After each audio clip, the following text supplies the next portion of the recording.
Yokohama, Japan, August 15th, 1945. Grandmother Fumiko Yamamoto stood in her small kitchen, gripping a knife. The blade caught the morning light filtering through the paper screen. Her weathered hands, 70 years of work etched into every line, positioned the edge against the wooden cutting board. She was sharpening it, making it ready. Not for vegetables, for the Americans. Because everyone knew what was coming. The radio had just announced the impossible. Emperor Hirohito, speaking in a voice so archaic that half the village couldn't understand the formal court language, had told them the war was over. Not victorious, not glorious, simply over. Japan had accepted defeat. The unthinkable had happened. The divine nation had fallen. And now the demons were coming. That's what they'd been told for 4 years. Americans were monsters, subhuman. They showed no mercy. They tortured prisoners. They raped women. They killed children for sport. Surrender meant a fate worse than death. Better to die by your own hand than fall into their clutches. Fumiko tested the blade against her thumb. Sharp enough. She wrapped it carefully in a cloth and placed it beneath the wooden chest in the corner where she slept. Close enough to reach. Hidden enough that they wouldn't find it immediately. When the soldiers came through her door, she would be ready. In the next room, her granddaughter Keiko sat very still on a thin mat, listening to the sounds of the village outside. Crying, wailing, the shuffle of feet as neighbors walked past like ghosts heading nowhere, going anywhere, unable to process what they just heard. 12 years old, small for her age, after years of rationing, Keiko had never known a world without war. She'd been 8 when her father Takeshi left for the Pacific. She'd been 10 when the telegram came about her brother Hiroshi killed in the Philippines. A cold March morning, an official who wouldn't meet her mother's eyes. Now she was 12 and the war was over, and she didn't know if that meant she would live or die. Her mother Yuki sat beside her, face blank, hands folded in her lap. Yuki had been beautiful once. Keiko had seen the wedding photograph back when there was still enough money for photographs, back when the world made sense. In the pictures, her mother's face was round and soft eyes, bright smile, genuine. The woman sitting beside her now was a stranger, thin, gray, 40 pounds lighter than in those old photos, eyes that looked past things instead of at them. The village loudspeaker crackled to life. A voice shaking with emotion announced that everyone should remain calm. Stay in their homes, wait for instructions. The Americans would be arriving soon to establish order. There would be food distribution, medical care, registration of civilians. The voice made it sound routine, ordinary, as if an occupying army arriving to claim your defeated country was no more alarming than a change in the weather. Grandmother Fumiko appeared in the doorway. She leaned heavily on her walking stick, the one she'd carved herself from a cherry branch after the great earthquake of 1923. That disaster had taught her to be prepared, to be strong, to survive no matter what. "We stay," she said. Her voice was quiet but firm. "We have nowhere else to go." Some families were fleeing to the mountains. Keiko had heard them whispering about it, taking what little food they had and disappearing into the hills, hoping to hide until they knew what the Americans would do. Some were planning something else, something that made Keiko's stomach turn cold when she overheard the adults talking in low voices after they thought she was asleep. Mass suicide, whole families drinking poison together, jumping from cliffs, hanging themselves in their own homes. Because death with honor was better than life under occupation. Better than shame, better than whatever horrors awaited them. Fumiko saw the fear in her daughter's eyes and placed a hand on Yuki's shoulder. "We endure," Fumiko said. "The emperor told us to endure the unendurable, to suffer what is insufferable. So we endure. We survive." But Keiko saw the way her grandmother's fingers trembled, saw the tightness around her mouth. Fumiko was afraid too. She was just better at hiding it. The next 3 weeks passed in a strange, hollow silence. The war was over, but peace had not arrived. American planes still flew overhead, but now they dropped leaflets instead of bombs. Keiko picked one up from the street one morning. The paper was thin and foreign in her hands, covered in English words she couldn't read. But there were pictures. Japanese people standing in orderly lines, being given food, being treated by doctors, looking calm, almost happy. Her mother snatched it from her hands. "Lies," Yuki hissed. "Propaganda." But her voice shook with uncertainty. Food was scarce. It had been scarce for 2 years, but now the ration system had collapsed entirely. The government officials who used to distribute the meager supplies had vanished. Fumiko took Keiko into the countryside and taught her which weeds could be boiled for nutrition, which tree bark could be stripped and chewed, which insects were safe to eat if you were desperate enough. They survived. Barely. At night, Keiko lay on her mat and listened to her mother and grandmother whisper. What would the Americans do when they came? Would they line people up and shoot them? Would they separate families? Would they take the young girls? The questions circled endlessly, unanswered and unanswerable. Keiko pressed her hands over her ears and tried to sleep. Sleep came slowly, if at all. Then on a bright morning in early September, the trucks came. Keiko heard them before she saw them. The rumble of engines deep and powerful echoing through the valley. She was outside sweeping the small courtyard in front of their house, the morning air still cool, her stomach hollow with hunger. When the sound reached her, her hands froze on the broom handle. Inside, her mother said sharply from the doorway, "Now." But Keiko couldn't move. She stood rooted to the spot as the first truck rounded the corner at the end of the street. It was enormous, larger than any vehicle she had ever seen, painted in dull green with a white star on the side. American soldiers sat in the back, rifles, visible helmets catching the morning sun. The truck moved slowly down the narrow street, followed by another and another. Neighbors peered from windows and doorways, fear etched on every face. No one ran. There was nowhere to run to. The truck stopped in the center of the village near the old community well. Soldiers jumped down, boots hitting the ground with heavy thuds. They were tall, or they seemed tall to Keiko's eyes. Their uniforms were clean, well-fitted, their faces pink and sunburned. Some chewed gum, their jaws working in a casual rhythm that seemed strange and almost offensive in its carelessness. They looked around at the watching villagers with expressions Keiko couldn't read. Not angry, not cruel, curious perhaps, almost bored. An officer stepped forward, accompanied by a Japanese man in civilian clothes, a translator. The officer said something in English, and the translator called out, "Attention! We are here on orders of the Allied Occupation Authority. We are establishing a civilian processing center. All residents will be registered. There will be medical screenings. Food distribution will begin tomorrow. Do not be afraid. Cooperate and no harm will come to you." The words hung in the air. Do not be afraid. But fear was all they had left. Keiko watched as grandmother Fumiko slowly walked out into the street, leaning on her walking stick, her back straight despite her 70 years. She looked at the soldiers, looked at the translator, then said clearly, loud enough for everyone to hear, "We are hungry. When will this food come?" The translator repeated the question in English. The officer nodded and replied. The translator turned back. "Tomorrow morning, 8 o'clock, here at the well." Fumiko nodded once and turned away. As she passed Keiko, she whispered without looking at her, "Remember this moment. They haven't shot us yet." That night, Fumiko unwrapped the knife she'd been keeping hidden and placed it back in the kitchen. For cutting vegetables, not for killing Americans, not yet anyway.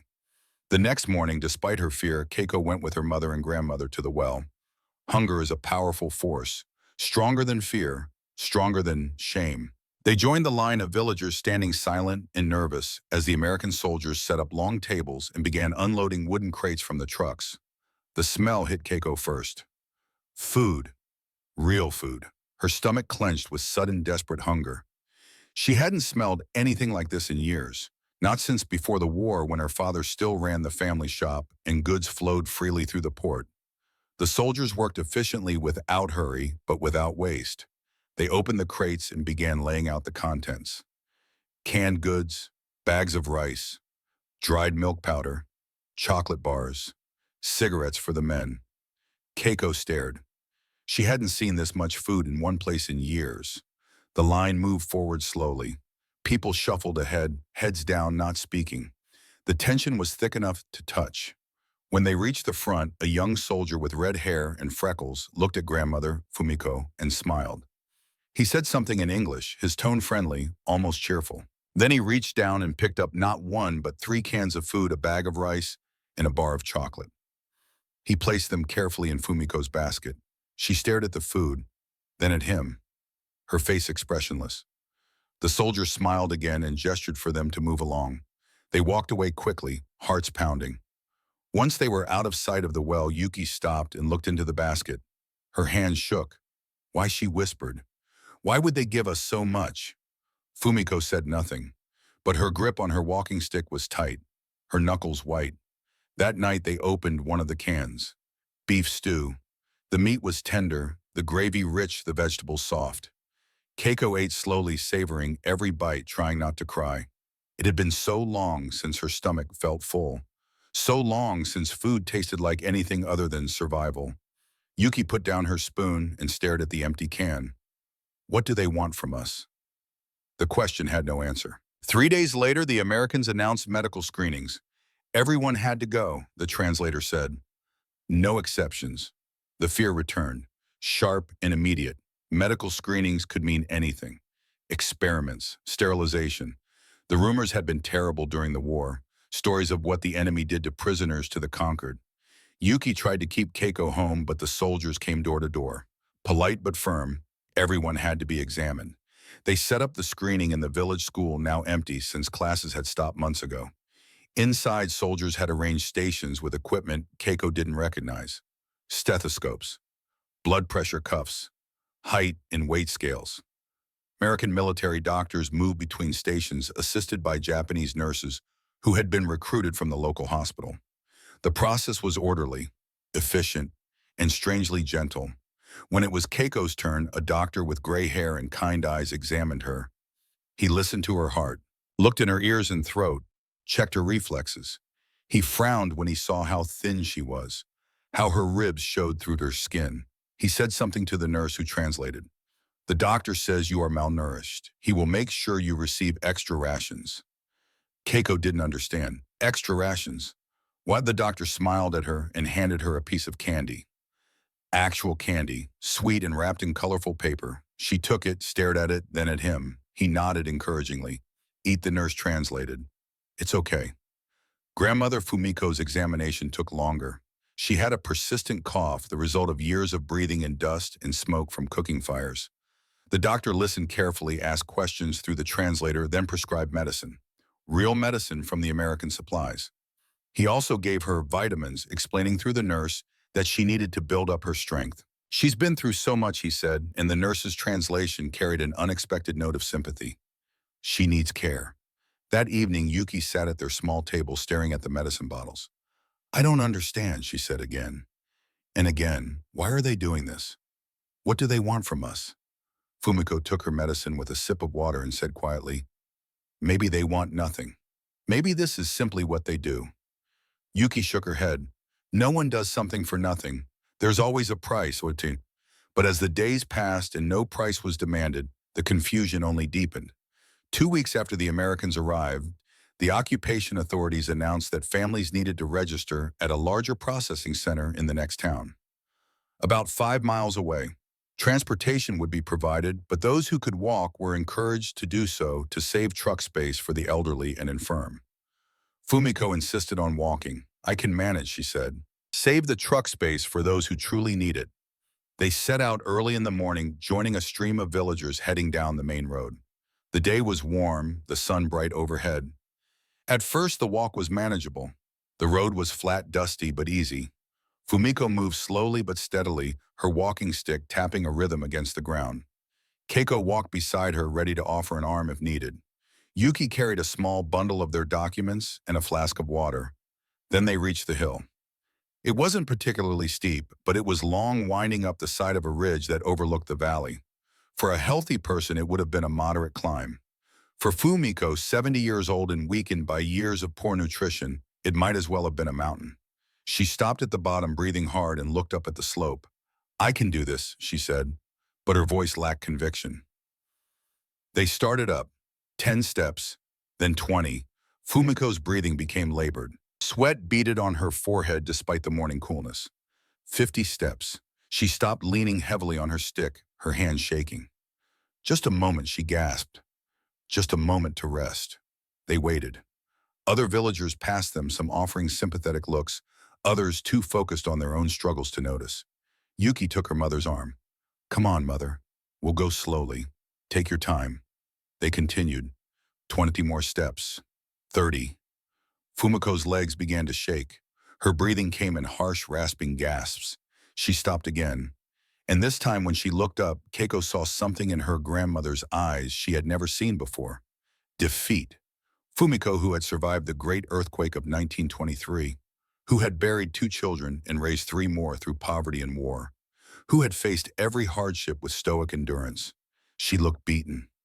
"I cannot," she whispered. "I cannot make it." Yuki's face crumpled. "You have to, Mother. We can't stay here. We have to register or they'll come looking for us." But Fumiko shook her head slowly. "Leave me.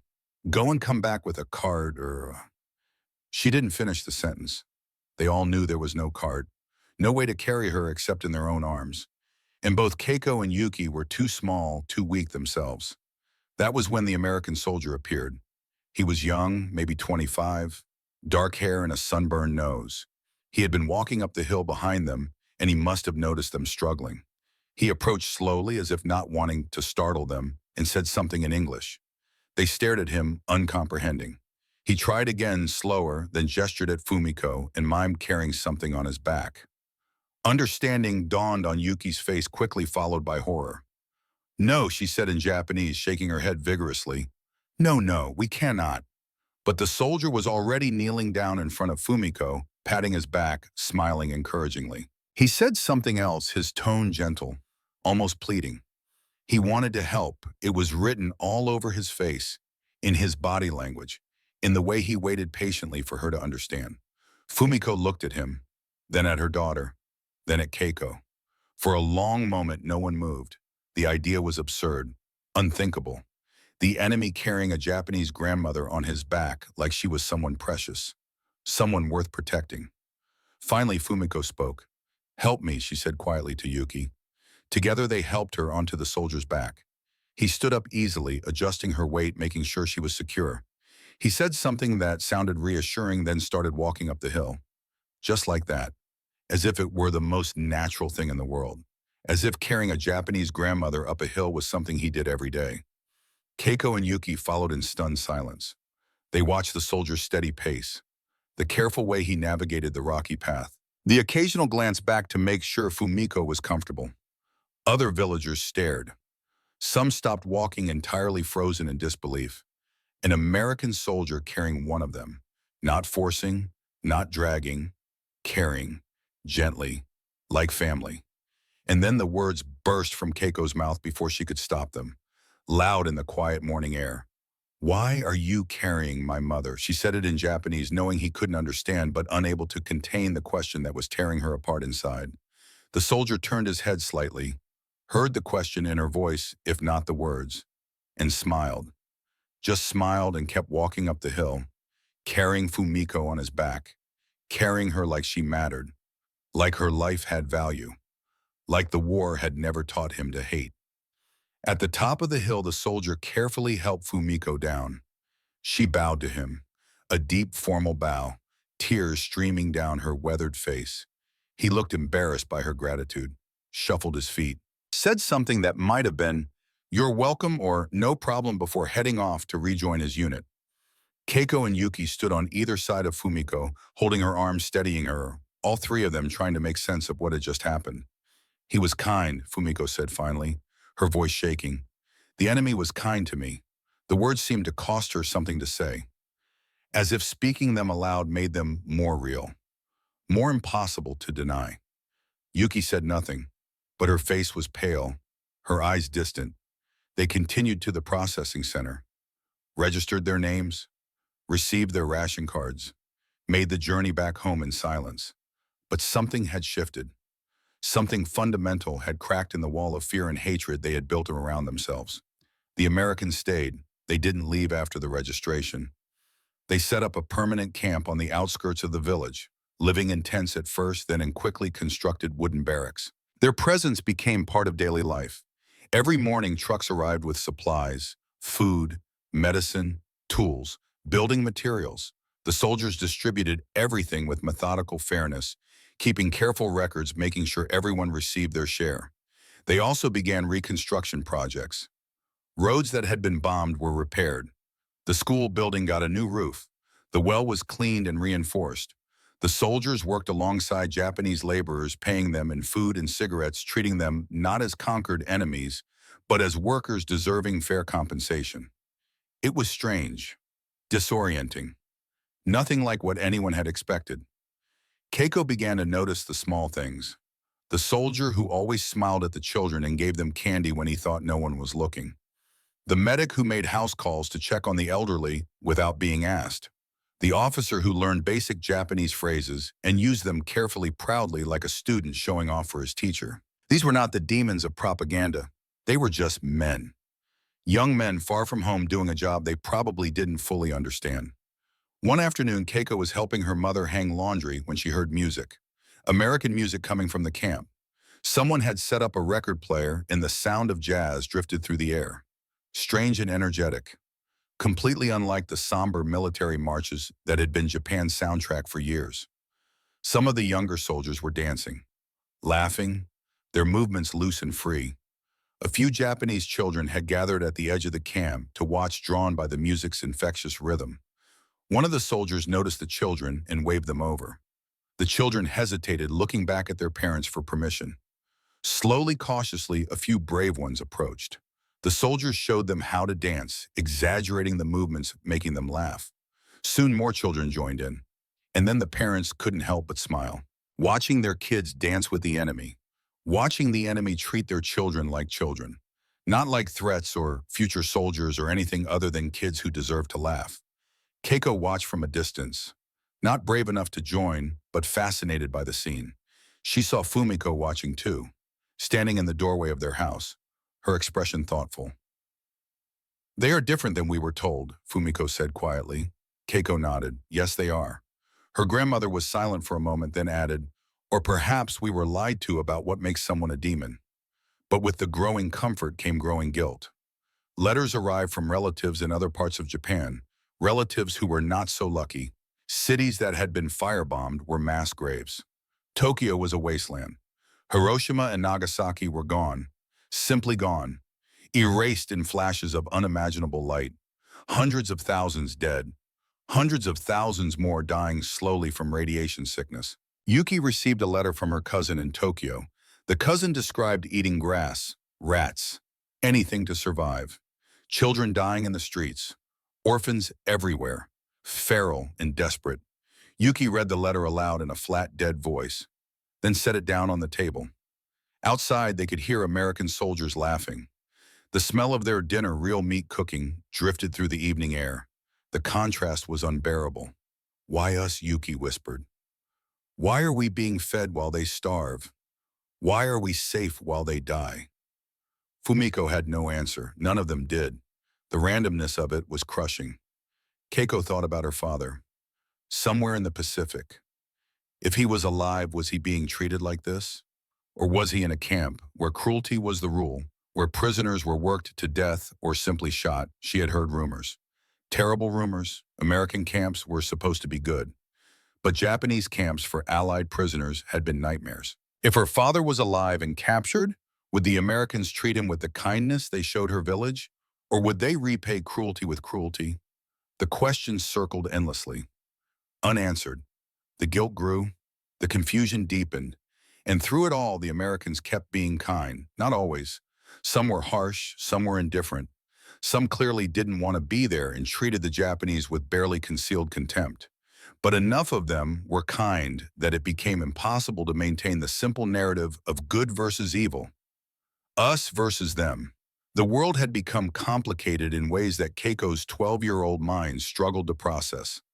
The Americans started an English class for the children. It was voluntary, held in the repaired schoolhouse twice a week. At first, no parents let their children attend. Learning the enemy's language felt like betrayal, like admitting defeat not just militarily but culturally, spiritually. But practical concerns eventually won out. The occupation was going to last for years. Everyone knew that now. Children who could speak English would have opportunities. They could work as translators, get better rations, maybe even help their families navigate the new world that was forming around them. Keiko was one of the first to attend.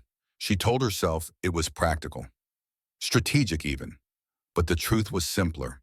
She was curious. She wanted to understand what the soldiers were saying when they smiled at her, wanted to be able to say more than thank you when they handed her candy. The teacher was a young lieutenant named William Harris. He had studied Japanese history at Stanford before the war. Patient and encouraging, he used pictures and games to teach them basic words and phrases. Hello, goodbye, please, thank you, how are you, I'm fine. The phrases felt strange on Keiko's tongue, the sounds so different from Japanese, the grammar backwards and confusing. But slowly, week by week, she began to understand. And with understanding came a new kind of connection. She could ask the soldiers questions now, simple questions, halting and grammatically wrong, but questions nonetheless, and they answered. They told her about America, about their homes, about their own families waiting for them across the ocean. One afternoon after class, a soldier approached her, the same one who had carried grandmother Fumiko up the hill. Keiko recognized the sunburned nose, the dark hair, the kind eyes. He had volunteered to help Lieutenant Harris teach vocabulary. He taught her the English word for grandmother. Grandma, he said, pronouncing it slowly. Or Nana, or Grammy. We have lots of words. He pulled out a creased photograph from his wallet. An elderly woman standing in a garden, gray hair pinned up, weathered hands holding tomatoes, smile lines around her eyes. This is my grandma, he said. She's about your grandma's age. I miss her. Keiko looked at the photograph, then at him, and felt something shift in her chest. He had a grandmother. He missed her. He was far from home doing a job he probably didn't want to do, missing his own family. Just like she missed her father. He was human, completely, undeniably human. Keiko tried to form the English words, her pronunciation terrible but her meaning clear. Why you cry on hill? The soldier looked surprised. He hadn't realized she'd seen that. For a moment he seemed unsure whether to answer. Then he sat down on the classroom floor, gesturing for her to sit too. He spoke slowly, using simple words she could understand, while Lieutenant Harris translated the more complicated parts. My name is Bobby Mitchell. I'm from Texas. That's in America, very far from here. He told her about growing up on a ranch, about his grandmother raising him after his parents died in an automobile accident when he was 7, about learning to ride horses and mend fences and shoot rattlesnakes, about his best friend Billy. They had enlisted together, same day, same recruiting office. They promised each other they'd watch out for each other, keep each other safe. But Billy was killed at Iwo Jima, February 1945, 7 months ago. Bobby's voice got quiet when he talked about it. He was dying. I held him, and he made me promise something. He looked at Keiko and she saw tears in his eyes. He said, don't let them make you hate Bobby. Promise me. The war makes people do terrible things, but you don't have to become terrible. You can choose something else. Bobby wiped his eyes roughly. So when I saw your grandmother on that hill struggling, and I thought about my own grandma back in Texas, I remembered Billy's words. I could choose to walk past, pretend I didn't see, or I could help. He looked at Keiko. Your grandmother reminded me that people are people, that we all have families. That suffering is suffering, no matter what uniform you wear or what language you speak. Keiko sat very still, processing this. You cry because you remember, friend, Bobby nodded. And because I was grateful. Grateful that I could honor Billy's wish. That I could be the kind of man he believed I could be. That night, Keiko told her grandmother about the conversation. Fumiko listened carefully, then said something that Keiko would remember for the rest of her life. That young man chose mercy over revenge. That is harder than any battle. That takes more courage than firing a gun. But not everyone in the village felt the same way. On a cold morning in October, Major Tanaka came to visit. Keiko had heard about him but never met him. He had been Kempeitai military police before the surrender. A hard man who believed Japan's defeat was a temporary setback, a test of national character. He didn't live in the village but visited periodically to check on what he called the spiritual health of the community. He arrived in the morning when most people were gathered near the well, waiting for the daily supply distribution. He wore civilian clothes but carried himself like a soldier, straight-backed, eyes that missed nothing. He had a list. The square fell silent as he began to read names. Families who had accepted excessive aid from the Americans, who had attended English classes, who had been seen talking too freely with the occupiers. Grandmother Fumiko's name was first. Fumiko Yamamoto Tanaka said, his voice carrying across the square. You accepted medicine from the enemy. Extra rations. You allowed them to carry you like a child. Fumiko stood slowly, leaning on her walking stick. Yes, she said. I did. Tanaka turned to face the crowd. This woman dishonors our war dead. She smiles at the men who killed our sons, who bombed our cities, who forced our emperor to surrender.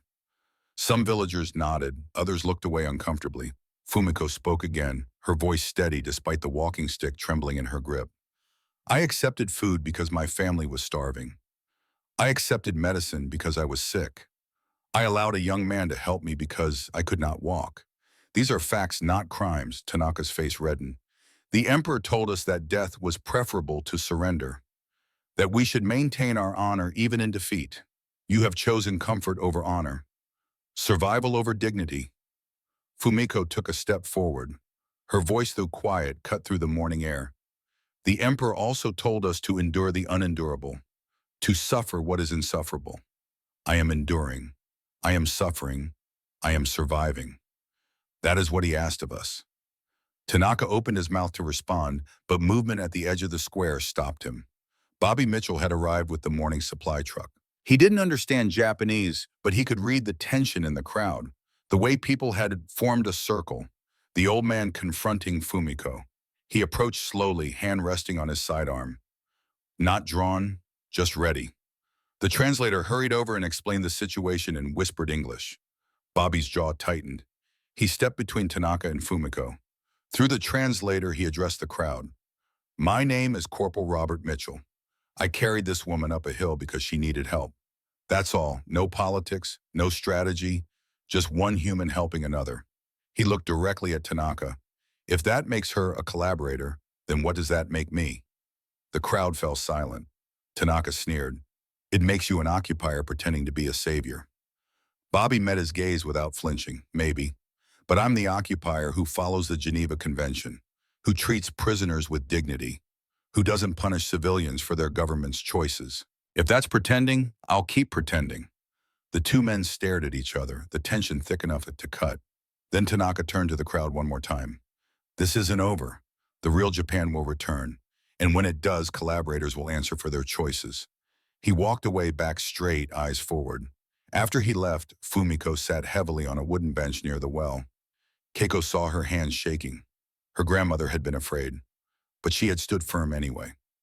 Keiko sat beside her. Are you all right, grandmother? Fumiko nodded slowly. That man lost his sons, both of them, at Okinawa.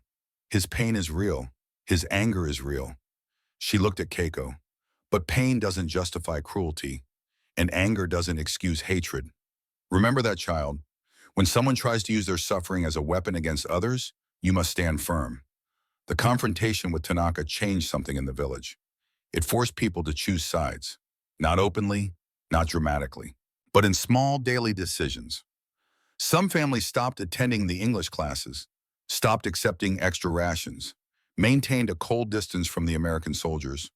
Others leaned in, learned English more eagerly, worked on the reconstruction projects, allowed their children to play with the soldiers. The village split quietly down the middle. Keiko noticed it most in her own family. Her mother, Yuki, remained deeply conflicted. She accepted the food because they needed it, but she never smiled at the soldiers, never spoke to them unless absolutely necessary. At night, Keiko heard her mother crying softly, mourning her son Hiroshi, who had died believing the propaganda, wondering if her husband Takeshi was even alive. If the Americans are kind, Yuki said one night, then what did Hiroshi die for? If everything we were told was a lie, then my son died for nothing. Fumiko had no answer that could ease that pain. The waiting was the hardest part. Weeks became months. September turned to October, then November. The weather grew colder.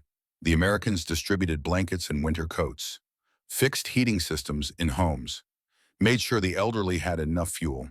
Still no word about Takeshi. Yuki had written letters through the Red Cross inquiring about prisoners of war, asking if anyone knew anything about a Japanese soldier named Takeshi Yamamoto last seen in the Philippine campaign. The silence was agonizing.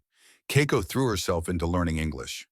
It was the only thing that felt productive, the only way to feel like she had some control over her life.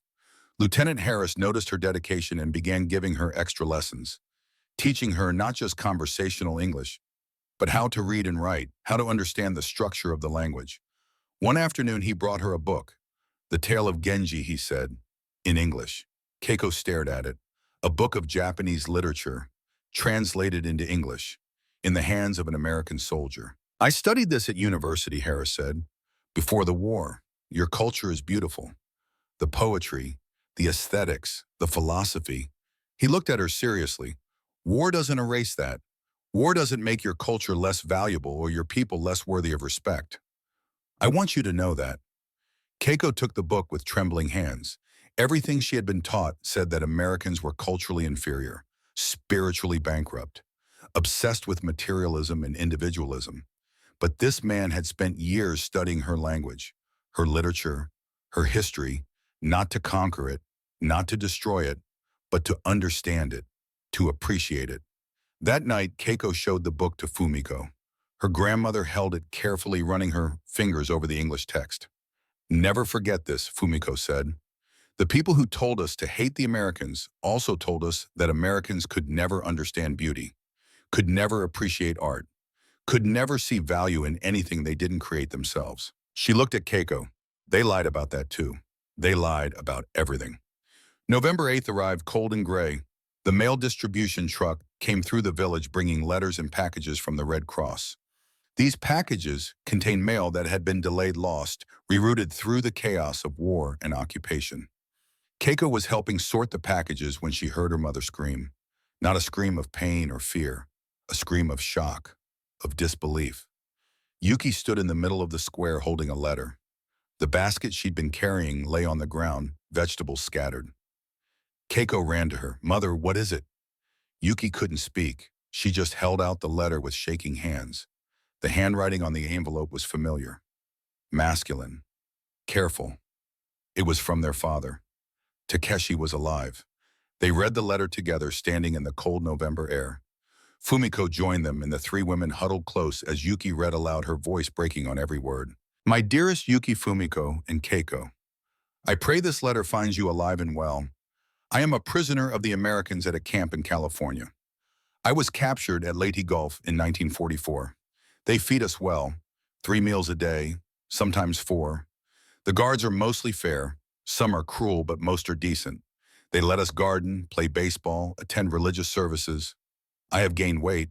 I am ashamed to say it. I am healthier now than I was as a fighting soldier. I think of you constantly. I pray you survive the bombings. I pray the Americans are treating you well, though I dare not hope too much. I have heard that in some places civilians are starving. In other places there is rebuilding. I hope you are in a place of rebuilding. I hope you have forgiven me for leaving you, for failing to return as I promised. I hope you have found a way to survive.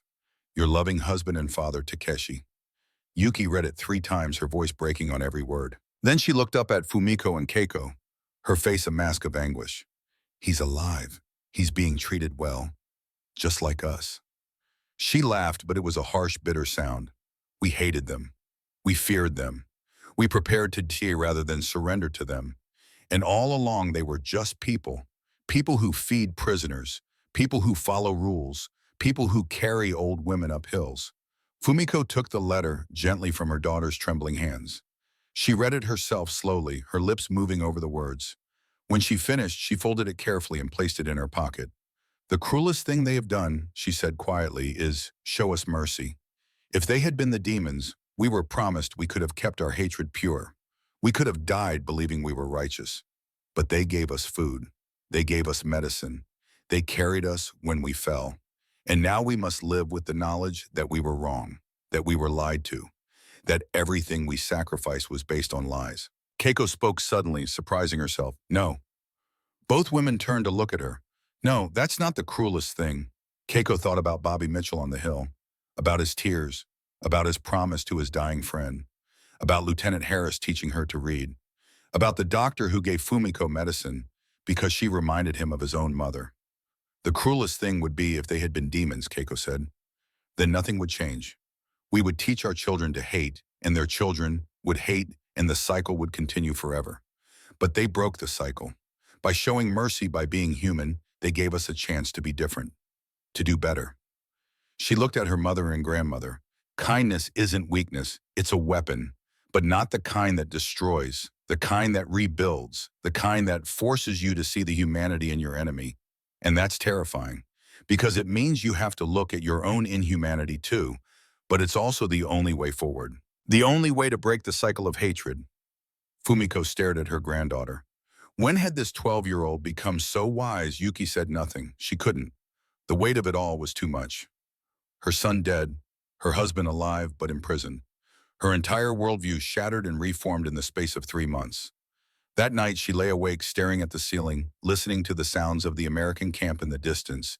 Music, laughter, the normalcy of it felt obscene but also strangely comforting. Because if the Americans could laugh and play music and be human, then maybe Takeshi was experiencing the same thing. Maybe he was safe, maybe he was being treated with dignity, maybe there was hope. Winter settled over the village. The Americans continued their work. Roads repaired, buildings rebuilt, food distributed, medical care provided. And slowly, grudgingly, the village began to accept the new reality. They were occupied. They were defeated, but they were not destroyed. One afternoon in late November, Keiko was walking past the American camp when she heard raised voices. Not angry exactly, but intense. She peered around the corner and saw Bobby Mitchell talking to another soldier. This one older, harder looking. Sergeant stripes on his sleeve. The sergeant was angry about something. The translator was there and Keiko caught fragments of the conversation. Your father's unit, the sergeant was saying. Leyte Gulf. They killed Americans. A lot of Americans. Bobby's face was pale but firm. That was war, Sergeant Sullivan. They were soldiers following orders just like us. Sullivan shook his head. My brother died at Leyte. Did her father pull the trigger? Maybe. Maybe not. Does it matter? The sergeant turned and walked away, but not before Keiko saw the pain in his eyes. Bobby noticed Keiko watching. He approached slowly. You understood that. Keiko nodded. Her English was good enough now. I'm sorry, she said. About his brother. Bobby sighed. Me too, but he's choosing to follow the rules anyway. To treat prisoners with dignity even though it hurts. That takes strength. He looked at Keiko. Your father will come home. It might take time, but he'll come home. And when he does, he'll find that you survived. That takes strength too. Keiko didn't know what to say to that, so she just nodded. December came, then January, the coldest winter anyone could remember. The Americans brought in extra supplies, coal for heating, heavy blankets, hot soup served from mobile kitchens. And slowly the village began to understand what Fumiko had meant about enduring the unendurable. They were surviving. Not comfortably, not easily, but surviving. And in that survival was a kind of victory. In late January, Yuki received a second letter from Takeshi. This one was longer, more detailed. He described life in the California camp, the work they did, the food they ate, the small freedoms they were allowed. He also described something else, an American guard who had lost his son in the Pacific, who hated the Japanese prisoners at first, who slowly over months began to see them as people. The guard had started teaching Takeshi English, not because he had to, but because he wanted to. The guard's name was Thomas. He was from Iowa, a farmer before the war. He and Takeshi talked about farming, about soil and seasons and the satisfaction of growing things. Thomas gave Takeshi seeds, vegetable seeds. Said plant these when you go home. Grow something good from all this destruction. Yuki read that part of the letter aloud to Fumiko and Keiko. Then she set the letter down and wept. Not from sadness, from exhaustion, from the weight of trying to reconcile everything she'd believed with everything she was learning, from the terrifying, liberating realization that the world was more complicated than she'd ever imagined.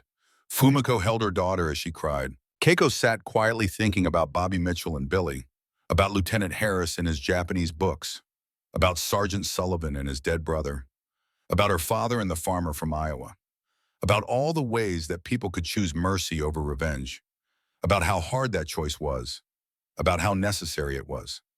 Outside, the winter sun began to set. The sky turned orange and pink. American soldiers walked past their house heading back to camp talking and laughing. And for the first time, the sound didn't fill Keiko with fear. It filled her with something else. Hope. The fragile, tentative hope that maybe, just maybe, the world could be put back together. Not the way it was before. That world was gone forever. But something new, something better. A world where enemies could become, if not friends, then at least fellow humans trying to navigate the aftermath of catastrophe. Spring would come soon, and with it, her father's return. Keiko didn't know what that would look like. Didn't know how they would rebuild their family after so much loss. But she knew one thing with certainty. They would survive. They would endure. They would choose every day to be better than the lies they'd been told. And that would have to be enough. Spring came late to Yokohama in 1946.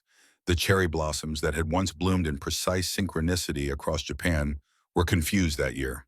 Some trees flowered early, others late, as if nature itself was trying to find its rhythm after years of bombs and fire and death. Keiko stood at the window of their small house watching the irregular pink blooms drift past on the spring breeze. She was 13 now, taller, thinner still, but healthier than she'd been 6 months ago. The American rations had done their work. Behind her, grandmother Fumiko sat mending a shirt. Her cough was gone. The American medicine had cleared her lungs. At 71, she moved with more energy than she'd had in years. The letter had arrived 3 days ago. Takeshi Yamamoto was coming home. The repatriation process had finally reached his camp in California. He would arrive by military transport, then by bus to the village processing center. May 16th, 2 days from now. Yuki had cleaned the house 3 times already, washed every piece of clothing they owned, prepared what food they had. She moved through these tasks with mechanical precision, her face blank, her hands never still. Keiko understood. Her mother was terrified. Terrified that Takeshi would come home broken, bitter, changed beyond recognition. Terrified that he would blame them for surviving while Hiroshi died. Terrified that the man who returned would be a stranger wearing her husband's face. Fumiko understood too, but she said nothing. Just kept mending, kept her hands busy, kept the silence comfortable. The morning of May 16th dawned clear and warm. The village square filled early. Dozens of families waiting for the same bus, the same hope, the same terror. American soldiers were there too, managing the logistics, making sure everything ran smoothly. Bobby Mitchell stood near the edge of the square watching the crowd with that same careful gentleness Keiko had come to recognize. He caught her eye and smiled, a small encouraging smile. She smiled back. The bus arrived at 10:30, a converted military transport painted dull green. It pulled into the square slowly, carefully, as if the driver understood the weight of the moment. The door opened. Men began to file out. Keiko scanned the faces frantically, looking for the father she barely remembered, trying to match her 4-year-old memories with the men descending the bus steps. Then she saw him, Takeshi Yamamoto, and she almost didn't recognize him. The man who had left for war in 1941 had been thin, worn down by years of economic depression and military propaganda. Hollow-eyed, shoulders bent under the weight of duty and fear. The man stepping off the bus was different, heavier, his face fuller, his posture straighter. His uniform, American issued for the journey home, actually fit him properly. He looked healthy, rested, almost peaceful. The contrast was jarring. Around Keiko, other reunions were happening. Wives throwing themselves into their husbands' arms. Children staring up at fathers they'd never met. Elderly parents weeping with relief. But Yuki stood frozen. Takeshi saw them. His eyes found his mother first. Fumiko standing straight and proud despite her walking stick. Then his wife. Yuki thin and pale and trembling. Then his daughter. Keiko so much taller than when he'd left. Nearly a young woman now. He walked toward them slowly, as if afraid sudden movement might shatter the moment. When he was 3 steps away, Yuki broke. She ran to him, collided with him, wrapped her arms around him and sobbed into his chest. Deep, wrenching squeeze that shook her entire body. Takeshi held her, his own tears falling silently. Fumiko approached more slowly, leaning on her stick. Takeshi released Yuki with one arm and pulled his mother into the embrace. The 3 of them stood there holding each other, unable to speak.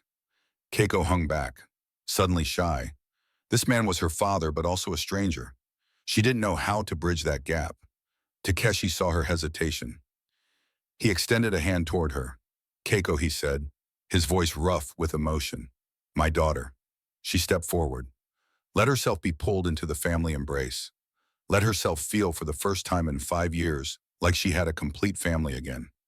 Even though Hiroshi's absence was a wound that would never fully heal. They walked home together, slowly.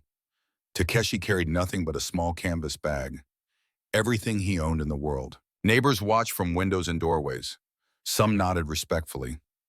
Others turned away. The divisions in the village ran deep now. At home, they sat around the low table.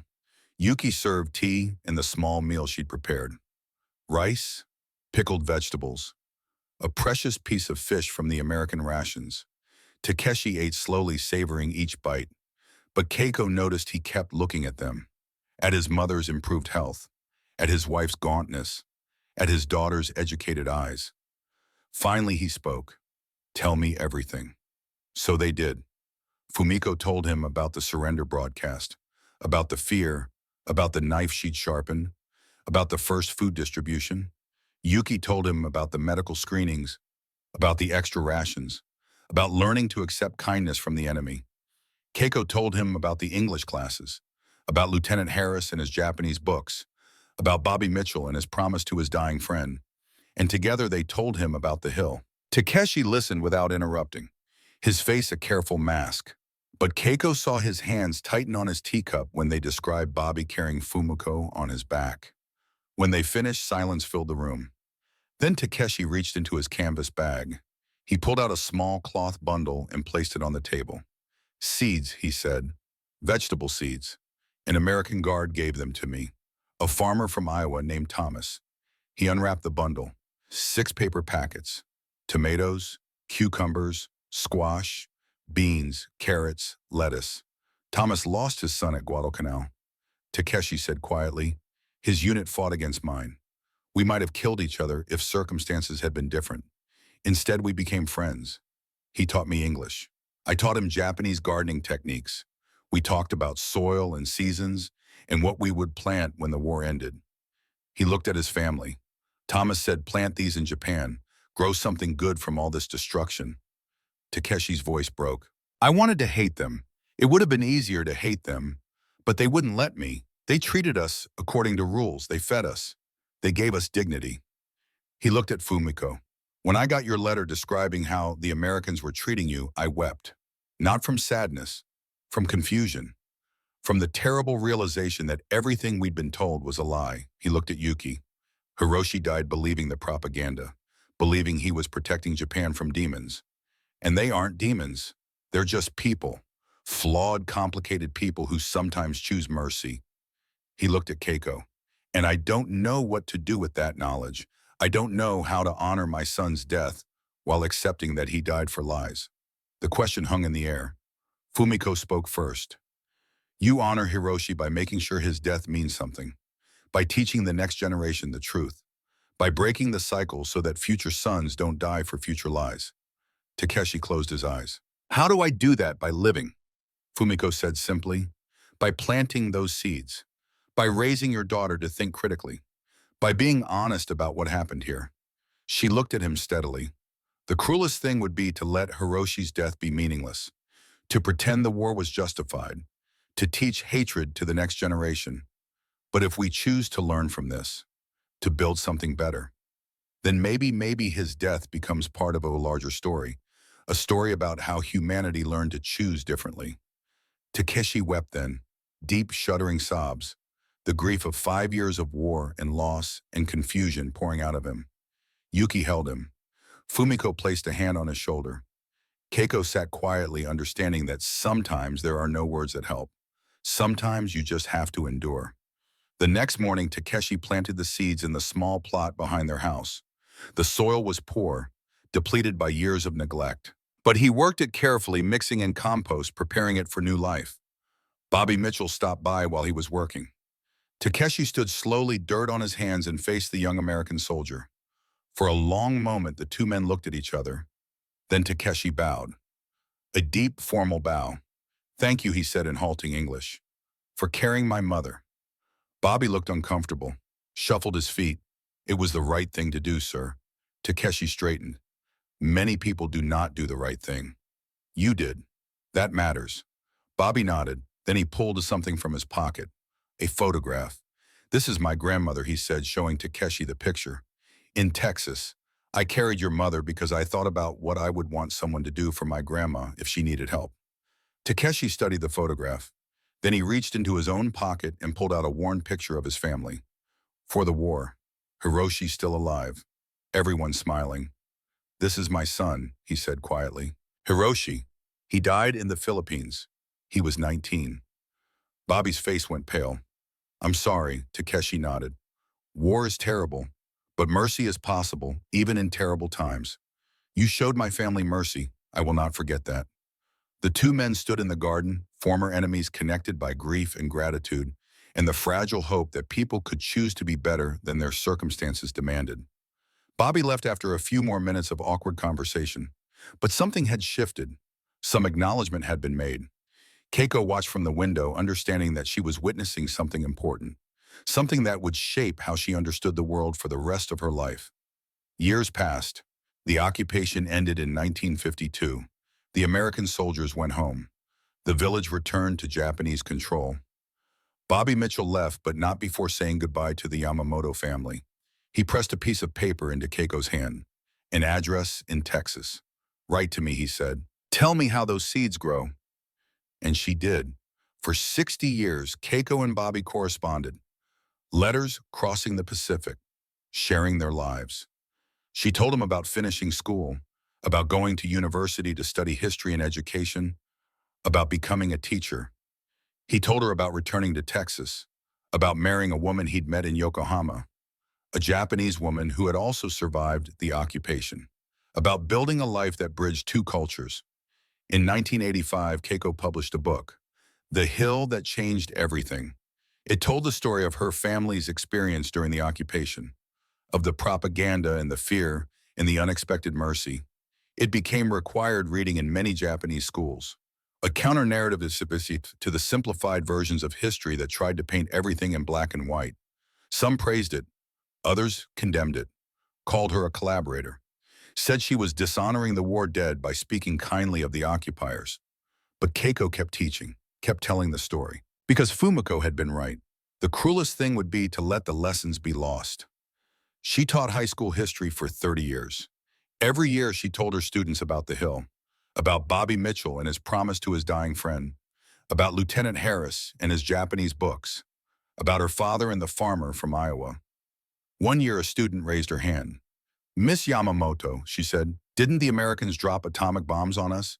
Didn't they kill hundreds of thousands of civilians? Keiko nodded. Yes, they did. And that was a terrible, terrible thing. She paused, gathering her thoughts. War brings out the worst in people. The atomic bombs were horror beyond comprehension. The firebombing of Tokyo was mass murder. These things cannot be erased or excused. But war can also bring out the best in people. The soldier who carried my grandmother didn't drop those bombs. He was a young man trying to do the right thing in an impossible situation. Just as Japanese soldiers committed atrocities across Asia. But many Japanese people also resisted, showed kindness when they could, protected victims. Humans are capable of both great evil and great good. Sometimes in the same moment, we can't erase the terrible things, but we also can't let the terrible things erase the humanity that persisted. She looked at her students. Both things are true. The Americans bombed our cities and fed our children. Japanese soldiers committed war crimes, and many Japanese people showed mercy. We have to hold both truths at once. That's the only honest way to understand history. The student considered this. So what do we remember?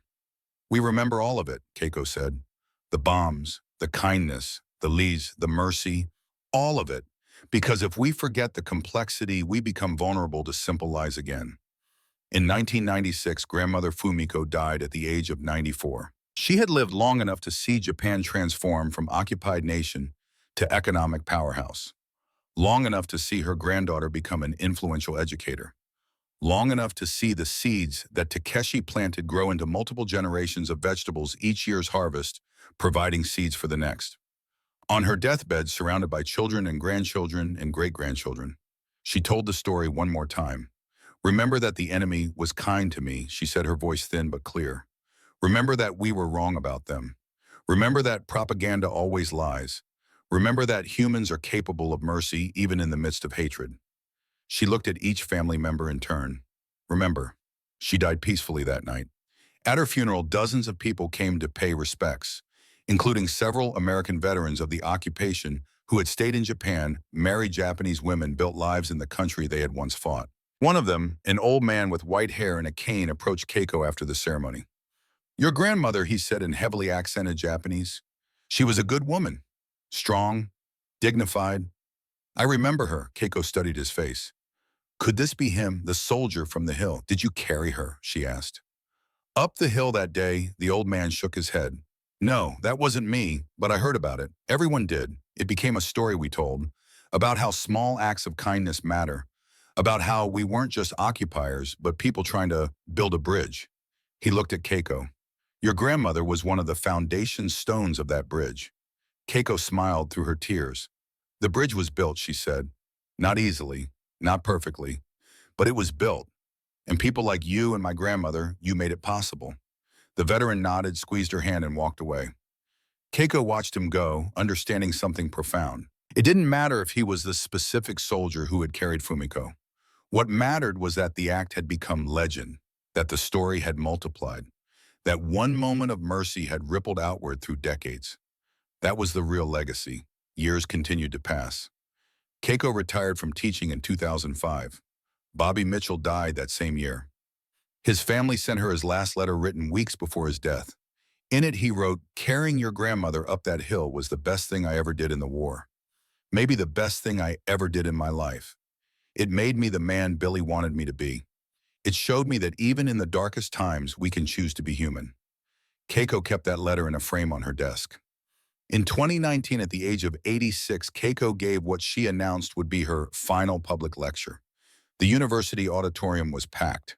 300 people standing room only to hear an old woman talk about a hill. She stood at the podium, frail but clear-voiced, and told the story one more time. She showed photographs. Fumiko as a young woman, the village as it had been. Bobby Mitchell in his uniform smiling at the camera.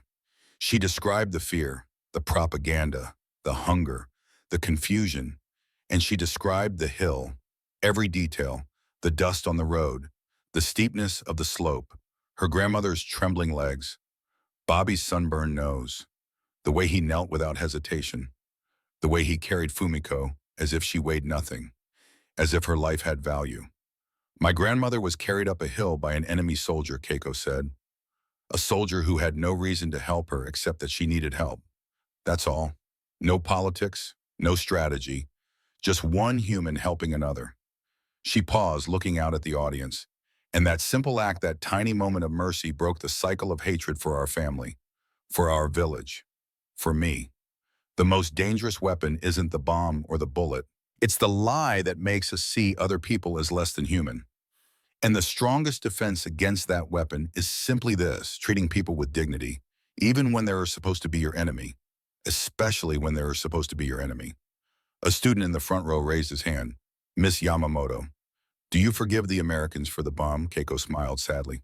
That's the wrong question. Forgiveness implies I have the right to judge an entire people for the actions of some.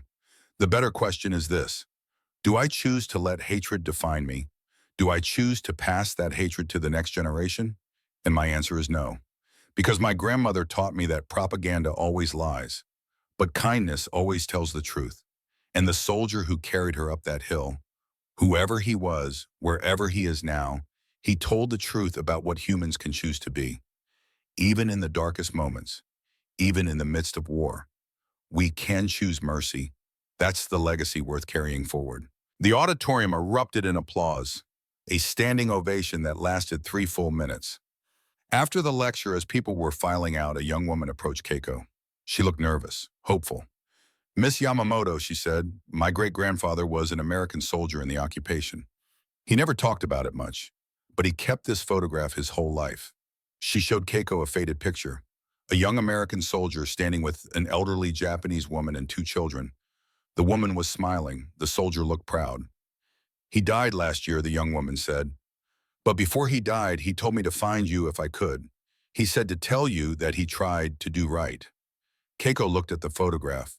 The soldier wasn't Bobby Mitchell, wasn't anyone she recognized, but he had carried someone's grandmother, or given extra rations, or taught English, or shown mercy in one of 1,000 small ways.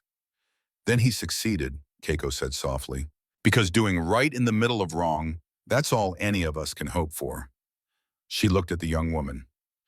"Tell your children his story, and tell them about my grandmother, and tell them about the hill, because as long as we remember, as long as we tell the truth about mercy, the cycle of hatred can be broken. One hill at a time, one act of kindness at a time, one choice at a time." The young woman nodded, tears in her eyes. Keiko walked out of the auditorium slowly. Her joints ached. Her vision was blurry. She was 86 years old and tired. But she had done what Fumiko asked. She had remembered.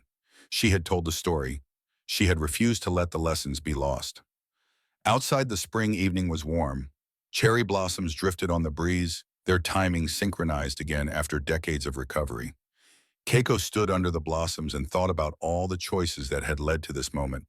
Bobby's choice to carry Fumiko. Lieutenant Harris's choice to teach with respect. Sergeant Sullivan's choice to follow the rules despite his pain. Her father's choice to plant seeds instead of nurturing hatred.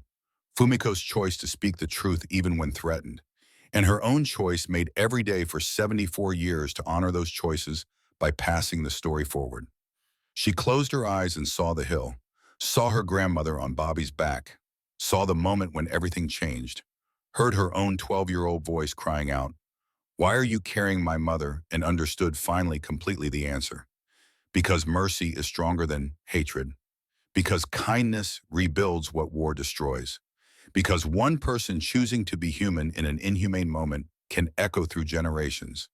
Because propaganda always lies, but kindness always tells the truth. Keiko opened her eyes. The cherry blossoms continued to fall.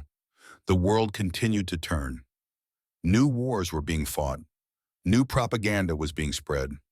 New cycles of hatred were forming. But also new choices, new moments of mercy, new hills being climbed by people choosing to help instead of harm. The work was never finished. The lessons had to be taught again and again. Each generation had to choose for itself. But the story would endure, as long as someone remembered to tell it, as long as someone chose to listen. Keiko smiled. She had carried the story as far as she could. Now it was time to pass it on. To the young woman with the photograph, to the students in the auditorium, to anyone who needed to hear that even in the darkest times, mercy was possible. She turned and walked toward home, slowly but steadily, just as Fumiko had walked, just as Bobby had carried her, one step at a time, moving forward, choosing hope over despair, choosing truth over lies, choosing humanity over hatred.